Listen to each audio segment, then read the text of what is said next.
ازيكم عاملين ايه؟ يا رب تكونوا بخير. حلقة جديدة وفيديو جديد. ويعني روبن اموريم يعني فعلا ناوي ينزل مانشستر يونايتد للتشامبيونشيب. الموضوع ما بقاش هزار، الموضوع ما بقاش بعيد، الموضوع فيه كلام كبير يا جماعة. يعني الوضع بقى صعب جدا. خسارة جديدة لمانشستر يونايتد قدام توتنهام النهاردة في ماتش يعني ما اقدرش اقول فيه غير ان توتنهام استحق الفوز. مانشستر يونايتد كان وحش جدا، خلق فرص وعمل حاجات كتير، ولكن برضو ما قدرش ان هو يستفيد من كل ده. فطبعا كلام كتير، فتعال عشان ما اطولش عليك نخش على الحلقة على طول ونتكلم براحتنا. فيلا بينا نخش على الحلقة. بس قبل ما نخش على الحلقة ما تنساش تدعمنا بالشير واللايك والسبسكرايب للقناة وتفعل زر الجرس عشان يوصلك كل جديد. ويلا بينا. طبعا يا جماعة يعني مانشستر يونايتد وتوتنهام، يعني حابب في البداية اقول ان احنا لازم نلتمس الاعذار لروبن اموريم. الراجل داخل تقريبا من غير فرقته كلها. اصابة طبعا نجمه الاول عماد ديالو، وطبعا اصابة اوجارتي، اصابة كويلير، اصابة مارتينيز، طبعا ماينو. عندك اساسا كده كده ماونت و ايفنز وكويلير، حتى كويلير اللاعب الناشئ برضه مصاب. فيعني كمية اصابات كبيرة جدا جدا جدا. يا راجل الراجل النهاردة اضطر انه يلعب بكاسيميرو في نص الملعب، حتى إريكسن مش موجود. فيعني وضع طبعا يعني صعب جدا جدا جدا لروبن اموريم. والراجل زي ما بقول لك لازم نلتمس له العذر. طيب ده في البداية.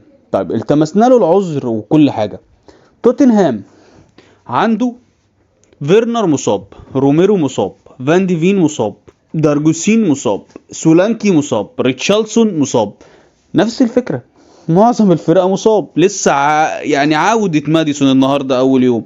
ولكن برضو عشان الحق يتقال، برضو عناصر توتنهام اللي موجودة أفضل بكتير من العناصر اللي موجودة عند روبن أموريم. وبوستكوجلو يقدر ان هو يعتمد على عناصر كتير جدا جدا جدا من اللي موجودة اكتر من العناصر اللي ممكن يعتمد عليها روبن اموريم.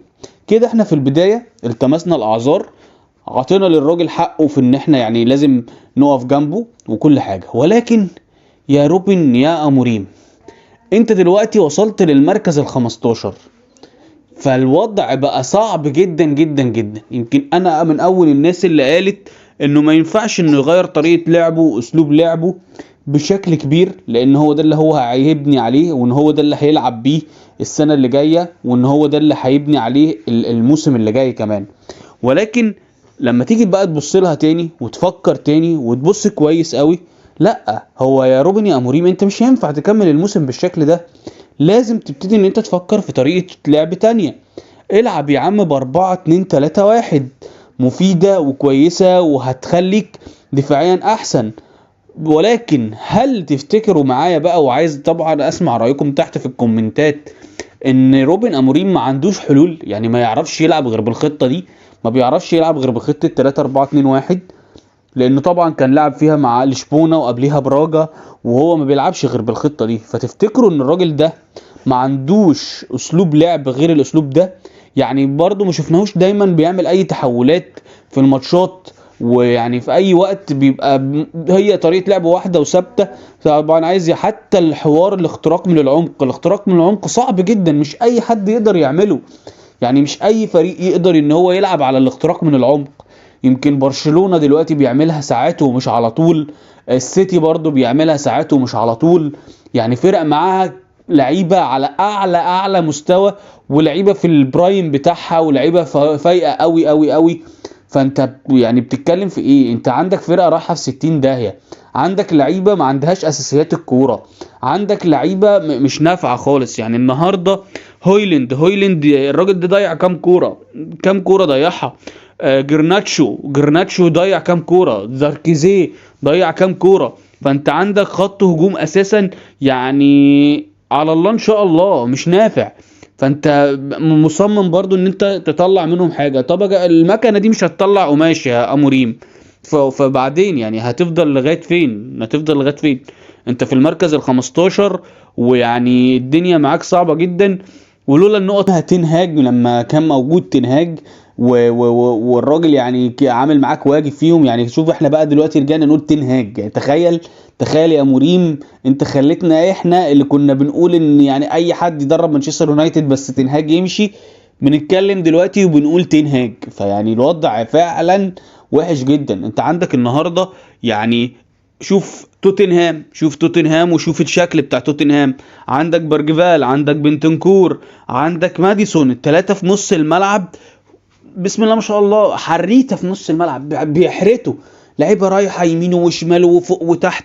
عندك سبينس اللاعب اللي بيلعب بالناحيه الشمال بسم الله ما شاء الله عليه، عمل ماتش. انا بالنسبه لي الراجل ده هو رجل الماتش النهارده. سبينس ده واد عمل ماتش كبير كبير كبير كبير من كل النواحي، هجوميا دفاعيا ضغط استحواذ، كل حاجه كان مساعد فريته جدا جدا جدا. فعناصر بتستخدمها عشان تطور من اللعب. بوستوجوجلو في نفس الوقت في وقت كان بيضغط، بيلعب ضغط عالي على مانشستر يونايتد، فجأة لقيناه خلاص لما الريتم ابتدى يعلى من مانشستر يونايتد شوية، الراجل بقى بيلعب ديفنس. بعد كده شوية كده برضو شويه كده وابتدى ان هو يلعب على الدفاع المتقدم ويلعب على الاوفسايد. في شغل، في حاجات متفق عليها، في فكر في الملعب، في تدريبات، في كلام بيحصل، في مشاورات، في افكار، في لما نكون كسبانين هنعمل، في لما نكون متعادلين هنعمل، في لما نكون صحتنا والبدني بتاعنا لسه في الاول هنضغط ونعمل كذا، لما البدني بتاعنا يسقط شويه وينقص شويه هنعمل كذا. في شغل، شايف شغل. على الرغم من ان برضه بوستكوجلو يعني عنده عيوب كتير، وتوتنهام على المستوى الدفاعي يعني احنا عارفين قد ايه مستواهم مش حلو، ولكن في فكرة، في حاجة بتتعمل، في لعبة بتتلعب.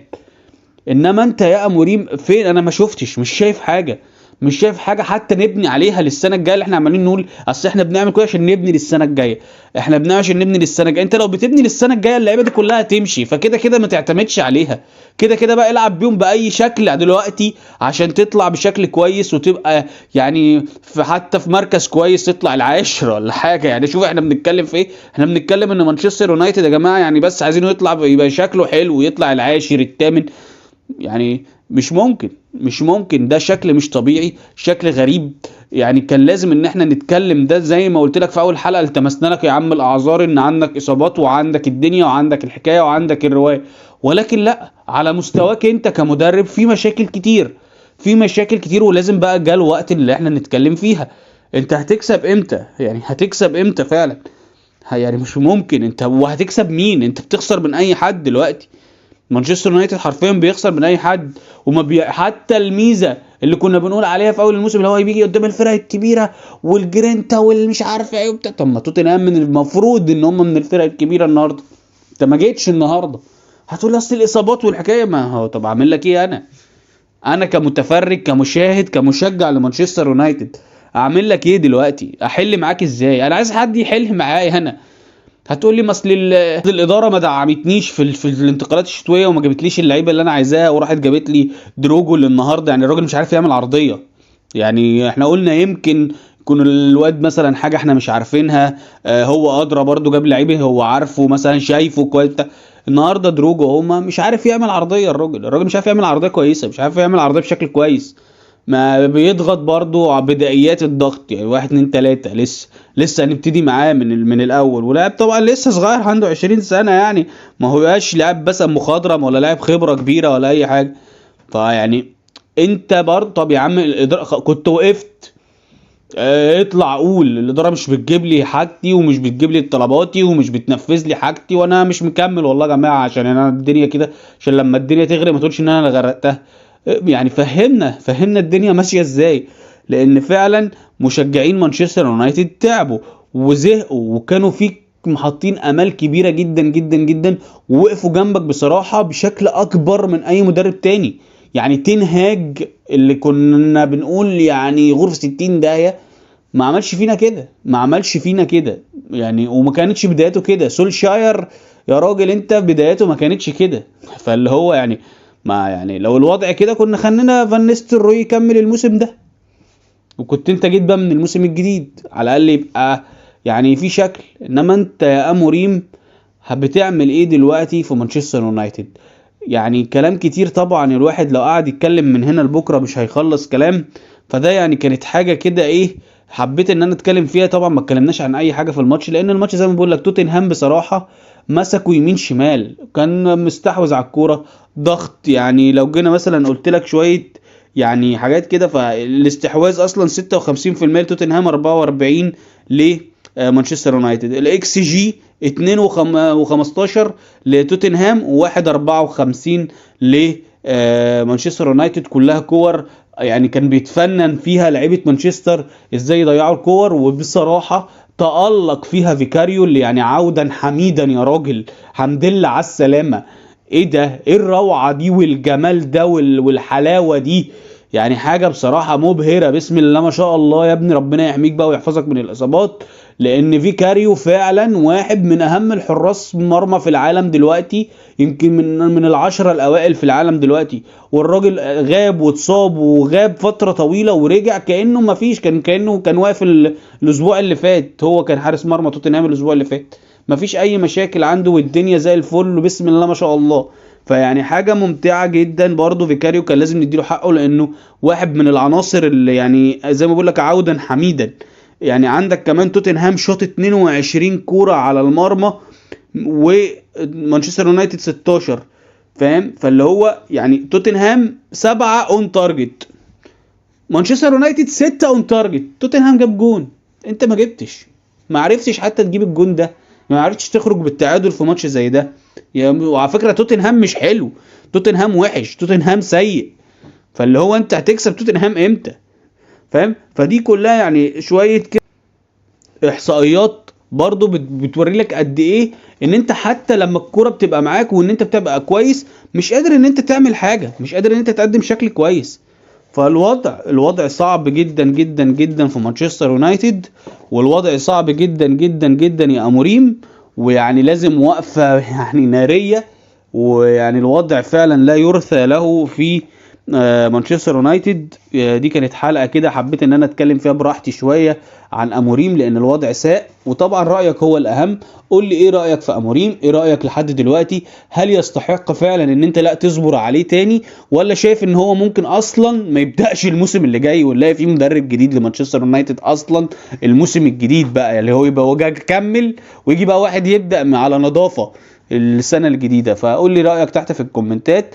يا رب تكون الحلقه عجبتكم، ما تنسوش تدعمونا بالشير واللايك والسبسكرايب للقناه وتفعلوا زر الجرس عشان يوصلكم كل جديد، وبشكركم جدا وسلام.